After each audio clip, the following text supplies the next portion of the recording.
Yari na rin yung ano, top load, pintura. Sarap tingnan. Yan nilalagay yan.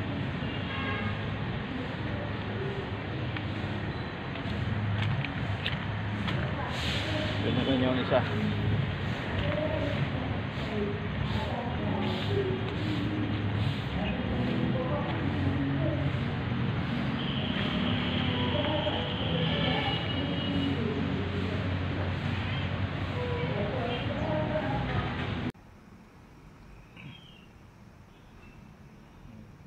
Ilagay na itong ano, yung gulong, ang double tire na, kaya itong ganyan binawasan, yung tambol binawasan.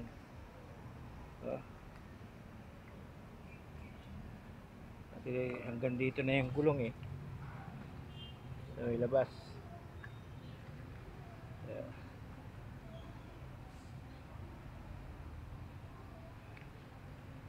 Pinalagyan ng pinaka flarings.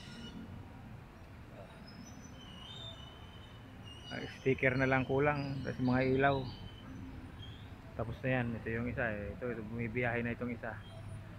Ibig sabihin ng flarings, ito double tire din to eh. Kaya nilagyan ng ganyan oh, sa gilid. Ito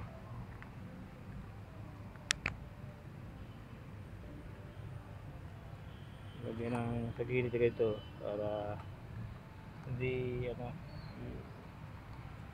nilakihan yung tambol para hindi sumahid yung gulong. Tapos lagyan ng ganito labi.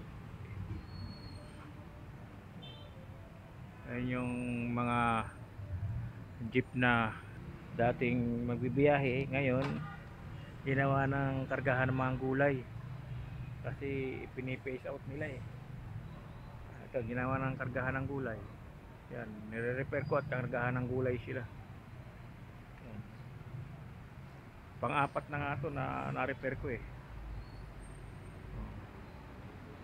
Ito yung ano sa kabila. Sarap ng kulay, avocado.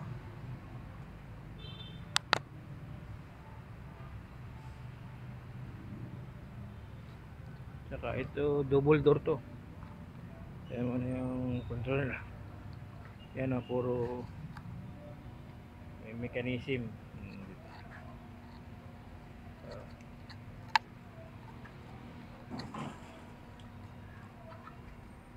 Pagka may hahatakin, yan ang pinto. Yan, pag may panghatak siya sa yan o. Pag walang hahatakin, ito ang pinto.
Double tire kasi ito eh, ubas konti yung gulong, kaya nilagyan natin ng ganyan para hindi tumatalsik sa mga gilid yung dumi.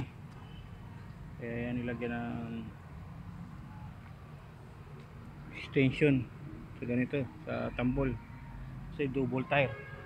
Kaya eksakto dito yung gulong yan, nandito na sa flarings nya.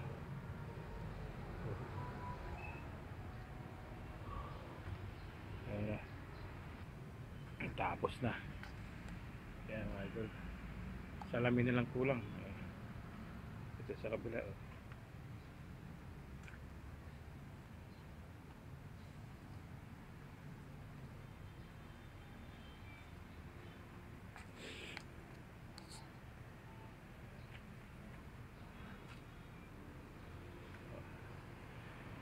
Tapos din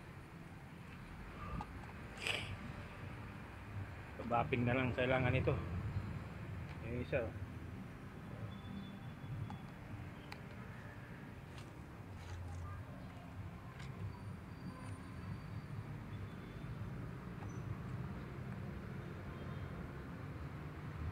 bapping na lang kailangan. Tapos mga ilaw tapos na. Tapos si Onjet nag-sticker, siya naman ang ano ito, nag-sticker. Pati yun yata ang isa, stickeran yun. Yung isang yun, stickeran yun din yata yan. Kasi wala pa sticker yun eh. Ito naman yung isa. Stickeran din to. Bapping sticker.